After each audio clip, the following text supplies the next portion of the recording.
डरावना। डरावना को इंग्लिश में कहते हैं friends terrible.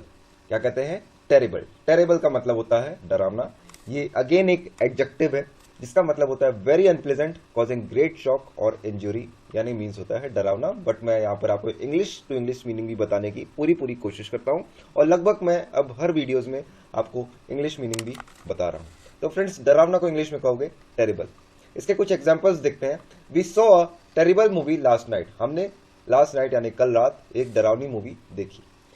If something is terrible it is very bad or of very poor quality. ये टेरिबल की छोटी सी डेफिनेशन है जो मैंने एज एग्जाम्पल यहाँ पर ली है। इफ समथिंग इज टेरिबल, अगर कुछ टेरिबल है उसका मतलब क्या है? वो बैड और पुअर क्वालिटी का है।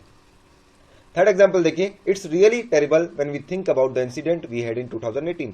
ये सच में डरावना है जब भी हम 2018 में जो हमारे साथ इंसिडेंट हुआ था, घटना हुई थी, उसके बारे में सोचते हैं। इंसिडेंट का मतलब होता है घटना।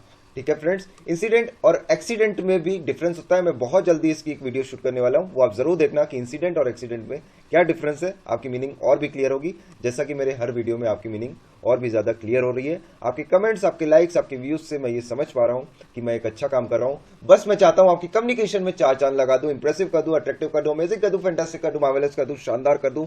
यही मेरा सपना है और मैं इस सपने के साथ डेली आपके साथ आ रहा हूं। आपको सिर्फ और सिर्फ यहाँ पर 3 मिनट स्पेंड करने हैं ताकि मैं आपके माइंडसेट और आपके कम्युनिकेशन पर काम कर सकूं। चलिए, मैं मिलता हूं नए वीडियो में, नए वर्ड के साथ, नई पॉजिटिविटी के साथ, इसी माइंडसेट के साथ। तब तक के लिए अपना ध्यान रखिए। Bye bye, take care and all the very very best. अपना ध्यान आपको रखना है, बाकी सब मैं करूंगा।